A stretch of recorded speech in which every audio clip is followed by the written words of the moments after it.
Chiến trường Đông Âu ngày một tăng nhiệt. Lãnh đạo công ty lính đánh thuê Nga tuyên bố kiểm soát toàn bộ Soledar. Ở phía ngược lại, Ukraine khai hỏa súng phòng không thời Liên Xô, quyết cố thủ ở Bakhmut. Tình hình tại các khu vực này hiện như thế nào? Trong khi đó, máy bay không người lái cho thấy hình ảnh hiện trường ngổn ngang ở thành phố Makivka sau vụ Ukraine pháo kích khiến 89 lính Nga thiệt mạng. Đáng chú ý, Moscow chỉ trích Ukraine và phương Tây lợi dụng lệnh ngừng bắn 36 giờ. Quan chức phương Tây nói Ukraine sẽ thất bại nếu không tăng cường năng lực quân sự. Bên cạnh đó, Lầu Năm Góc xác nhận sẽ đào tạo binh sĩ Ukraine tại Mỹ vào tuần tới. Không dừng lại ở đó, Ngoại trưởng Đức cũng vừa cam kết gửi thêm vũ khí cho Kiev trong chuyến thăm bất ngờ đến Kharkiv. Ở diễn biến khác, Bắc Kinh bày tỏ kỳ vọng khôi phục quan hệ với Úc. Bộ trưởng Đức đề xuất cho phép người dân tiêu thụ thực phẩm từ thùng rác siêu thị. Tất cả sẽ có trong chương trình ngay sau đây.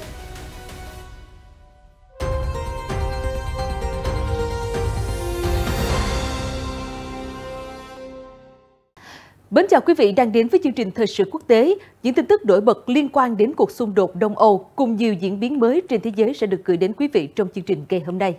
Theo hãng tin Reuters, lục quân Ukraine ngày 9 tháng 1 năm 2023 vừa công bố video cho thấy khói bốc lên từ phía chân trời Soledar, một thị trấn nhỏ nằm gần Bakhmut và là mục tiêu tấn công cực mạnh của Nga cùng chiến binh công ty quân sự tư nhân Wagner trong những ngày gần đây.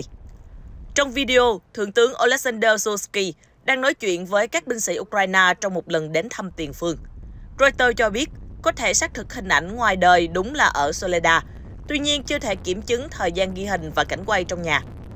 Các quan chức ở Kiev ngày 10 tháng 1 năm 2023 nói rằng lực lượng Ukraine hứng chịu hàng loạt cuộc tiến công dồn dập của Nga. Tình báo thuộc Bộ Quốc phòng Anh cho biết quân Nga và chiến binh Wagner có thể đã kiểm soát phần lớn thị trấn Soledar sau 4 ngày chiến đấu không khoan nhượng.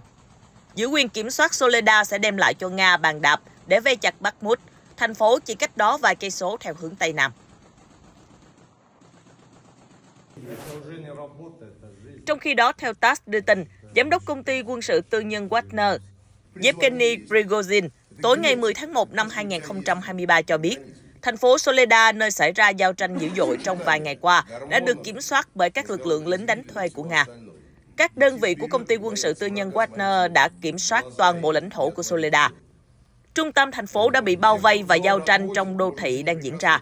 Số lượng tù binh sẽ được công bố vào ngày mai, lãnh đạo Wagner thông báo trên mạng xã hội Telegram. Trong khi đó, người đứng đầu Cộng hòa Nhân dân Donetsk tự xưng DBR, ông Denis Pushilin cho biết, ở Soledar và Bakhmut đều sắp được giải phóng. Ông nói thêm rằng, giao tranh ác liệt vẫn đang diễn ra tại khu vực này. Cùng lúc đó, theo Reuters đưa tin, quân Ukraine khai hỏa súng phóng thời Liên Xô nhắm vào vị trí kẻ địch ở gần thành phố Bakhmut vào ngày 10 tháng 1 năm 2023. Vũ khí này là súng phòng không S-60, được Liên Xô bắt đầu sản xuất vào thập niên 1950. Tuy nhiên, binh sĩ Ukraine nói rằng họ đã tìm cách để sử dụng chúng phù hợp trong giao tranh thời hiện đại và cải tiến chúng để tấn công các mục tiêu trên mặt đất. Một binh sĩ có biệt danh là Phi Công nói rằng họ khai hỏa S-60 chủ yếu là để bảo vệ cho những đồng đội làm nhiệm vụ đào hào. Người lính nói thêm, nếu quân Nga hoạt động mạnh mẽ, chúng tôi sẽ nã pháo liên tiếp để tiêu diệt. Còn nếu kẻ địch ở trạng thái phòng vệ, chúng tôi sẽ cố gắng tiết kiệm hỏa lực. Thay vào đó, chúng tôi bắn phá các căn cứ của chúng.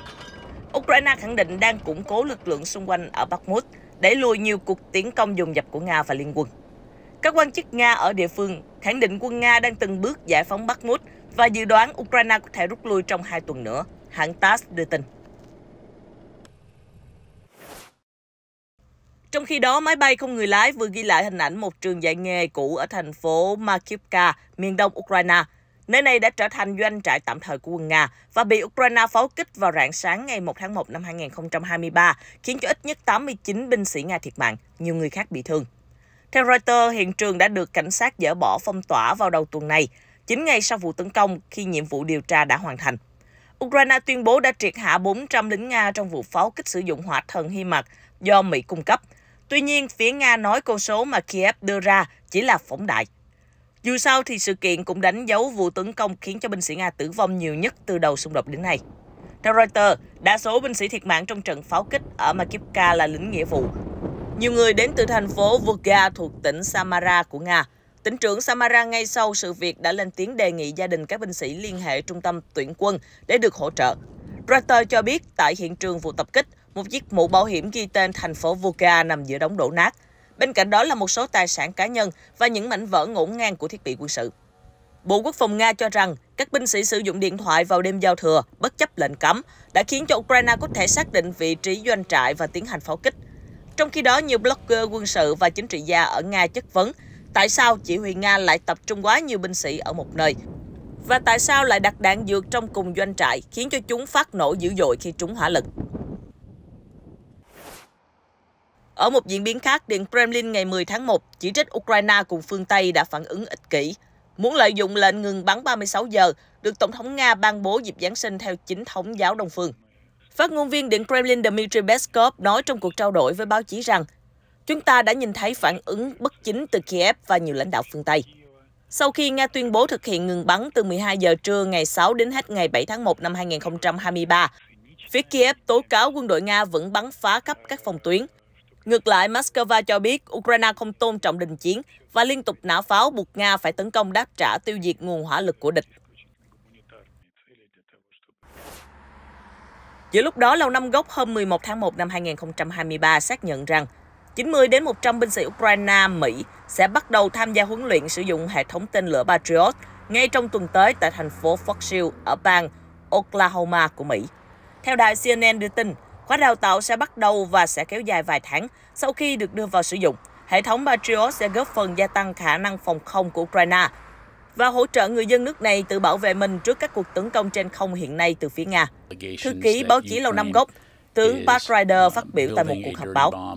Ông Ryder cũng xác nhận rằng chương trình huấn luyện vũ khí kết hợp cho các tiểu đoàn Ukraine ở châu Âu được công bố trước đó cũng sẽ được bắt đầu vào đầu tuần tới và sẽ không yêu cầu tăng người đào tạo triển khai tới châu Âu.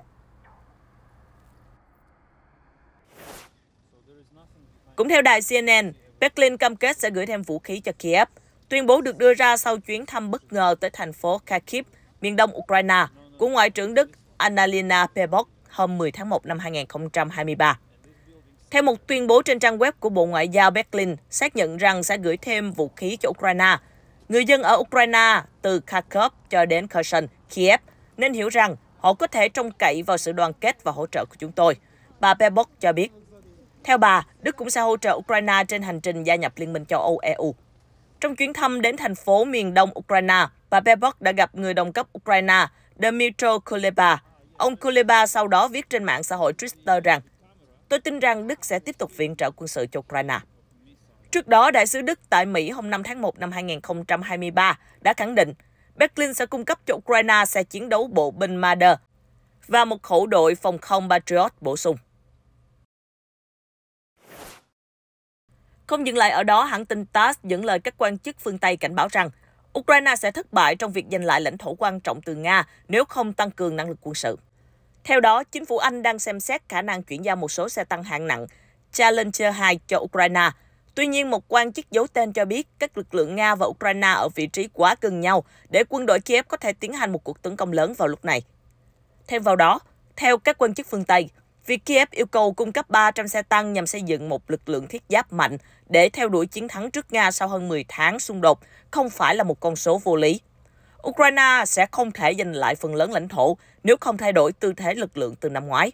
Vị quan chức này nói, đồng thời cho rằng cần phải có bước đột phá để phá vỡ thế bế tắc hiện nay tại chiến trường Đông Âu, đặc biệt là nếu Ukraine muốn giành lại lãnh thổ và tiếp tục tấn công, thì xe tăng chủ lực và xe bọc thép ABC là một phần không thể thiếu để có thể đạt được mục tiêu này. Về phía Nga, Bộ trưởng Quốc phòng nước này, ông Sergei Shoigu ngày 10 tháng 1 năm 2023 khẳng định, Nga sẽ tiếp tục phát triển 3 bộ vũ khí răn đe hạt nhân gồm tên lửa đạn đạo, tàu ngầm và máy bay ném bom chiến lược. Ông Shoigu nhấn mạnh, các vũ khí này đóng vai trò cốt lõi để bảo vệ chủ quyền của đất nước. Cụ thể, Bộ trưởng Shoigu cho biết, chúng tôi sẽ tiếp tục phát triển bộ 3 hạt nhân và duy trì năng lực sẵn sàng chiến đấu, bởi lá chắn hạt nhân đang và sẽ là yếu tố chính để bảo vệ chủ quyền và toàn vẹn lãnh thổ Liên bang Nga. Ông Shoigu nói thêm, chúng tôi sẽ tăng cường năng lực tấn công của các lực lượng hàng không vũ trụ, trong đó bao gồm tăng cường sức mạnh của tiêm kích và máy bay ném bom, đảm bảo hoạt động hiệu quả trước các hệ thống phòng không hiện đại. Bên cạnh đó, cần cải thiện khả năng của các máy bay không người lái. Ông Shoigu bình luận trong bối cảnh căng thẳng giữa Nga và phương Tây tăng cao sau khi Moscow mở chiến dịch quân sự đặc biệt tại Ukraine hồi tháng 2 năm 2022. Tổng thống Nga Vladimir Putin trước đó khẳng định bộ ba răn đe hạt nhân của Moscow liên tục được củng cố. Ông nói, quân đội Nga đã triển khai nhiều vũ khí tối tân, không có đối thủ tương đồng trên thế giới. Bên cạnh đó, hãng thông tấn TASS ngày 10 tháng 1 năm 2023 đưa tin, Nga đã bổ nhiệm Thượng tướng Alexander Lapin làm tham mưu trưởng lực lượng lục quân, bất chấp sự chỉ trích gay gắt về thành tích của ông trong chiến dịch quân sự ở Ukraine. Ông Lapin đã hứng chịu sự chỉ trích từ lãnh đạo Chechnya, Ramzan Kadyrov và Yevgeny Prigozhin, người sáng lập công ty quân sự tư nhân Wagner Group. Theo các đồng minh của Tổng thống Nga Vladimir Putin, ông Lapin được cho là bất tài sau khi để lực lượng Nga mất quyền kiểm soát thành phố Liman thuộc tỉnh Donetsk ở miền đông Ukraine, một trung tâm hậu cần quan trọng. CNN đã không thể xác minh độc lập báo cáo này, không có thông báo chính thức nào từ phía Nga về việc bổ nhiệm, và người phát ngôn Điện Kremlin ông Dmitry Peskov cũng từ chối xác nhận thông tin nói trên. Tại châu Á-Thái Bình Dương, Bắc Kinh ngày 10 tháng 1 năm 2023 bày tỏ kỳ vọng Úc có thể chung tầm nhìn với Trung Quốc và nỗ lực khôi phục mối quan hệ hai nước. Phát ngôn viên Bộ Ngoại giao Trung Quốc nói trong cuộc họp báo thường kỳ, điều chúng tôi muốn nhấn mạnh là hai nền kinh tế Trung Quốc và Úc có thể hỗ trợ rất lớn cho nhau.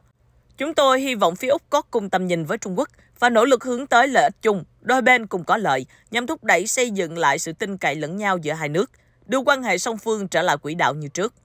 Theo Reuters, quan hệ giữa Canberra và Bắc Kinh đang dần cải thiện sau nhiều năm căng thẳng.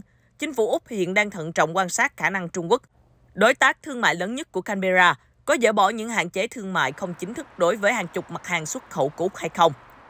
Trung Quốc vào tuần này đã cho phép 3 doanh nghiệp tiện ích của nhà nước và một tập đoàn thép hàng đầu được nhập khẩu trở lại than đá từ Úc. Từ năm 2020, Bắc Kinh đã áp lệnh cấm không chính thức đối với than từ Úc, do Canberra yêu cầu điều tra triệt để nguồn gốc COVID-19 ở Trung Quốc. Lãng phí thực phẩm đang trở thành một trong những vấn đề nghiêm trọng nhất trong thời đại của chúng ta. Đáng chú ý, theo Sputnik đưa tin, các bộ trưởng Đức vừa đề xuất một giải pháp cục bộ, có phần hơi bất thường cho vấn đề này. Cụ thể, Bộ trưởng Nông nghiệp Cem Özdemir và Bộ trưởng Tư pháp Marco Buschmann đã đưa ra đề xuất cho phép người dân tiêu thụ thực phẩm vẫn còn sử dụng được, nhặt từ các thùng rác của siêu thị. Đồng thời kêu gọi các bộ trưởng tư pháp của tất cả 16 bang của Đức đưa ra một giải pháp thiết thực cho cái gọi là container. Nếu mọi người tiêu thụ thực phẩm bị bỏ đi mà vẫn còn sử dụng được hoặc không lấy chúng một cách bất hợp pháp, thì theo tôi điều này không còn được xem là hành động phạm pháp nữa, ông Buschmann nói. Trong khi đó, ông Özdemir cho biết việc từ bỏ truy tố trong những trường hợp như vậy là một trong nhiều yếu tố trong cuộc chiến chống lãng phí thực phẩm. Các bộ trưởng Đức tin rằng trong bối cảnh 11 triệu tấn thực phẩm bị vứt bỏ mỗi năm, trong đó có 7% đến từ việc có quá nhiều đơn đặt hàng bán lẻ, mọi người nên được phép tiêu thụ thực phẩm đã hết hạn sử dụng. Bên cạnh đó, các bộ trưởng đề xuất bổ sung một điều khoản đặc biệt vào các hành vi pháp lý hiện có liên quan đến container. Vấn đề là container sẽ đưa ra một giải pháp mà không cần phải thay đổi luật. Theo đó, điều khoản đề xuất nêu rõ, trong trường hợp hàng hóa có giá trị thấp và không có khiếu nại, sẽ không cần phải tiến hành điều tra. Tuy nhiên, các trường hợp container liên quan đến thiệt hại và vi phạm nghiêm trọng vẫn sẽ bị xử phạt. Theo Reuters, đoạn phim đăng lên mạng vào đầu tuần này cho thấy nhiều ô tô chìm trong dòng lũ ở thành phố ven biển Morro-Bay, bang California. Sau khi hứng chịu bão chồng bão, giới chức California ngày 9 tháng 1 năm 2023 báo cáo có ít nhất 12 người thiệt mạng và 25.000 người phải sơ tán, bao gồm toàn bộ cư dân thị trấn Montecito và các khu vực ven biển ở thành phố Santa Barbara do mưa lũ triền miên, hiện cho nhiều vùng ở California đối mặt với hiểm họa lớn về xảy ra lũ quét, sạt lở. Tổng thống Joe Biden đã ban hành tình trạng khẩn cấp ở bang California, giúp điều phối nhanh hơn nỗ lực ứng phó thiên tai và huy động thêm nguồn lực giúp đỡ tiểu bang này. Tin tức vừa rồi cũng đã kết thúc chương trình ngày hôm nay. Cảm ơn quý vị khán giả đã quan tâm theo dõi. Xin chào và hẹn gặp lại trong các chương trình sau.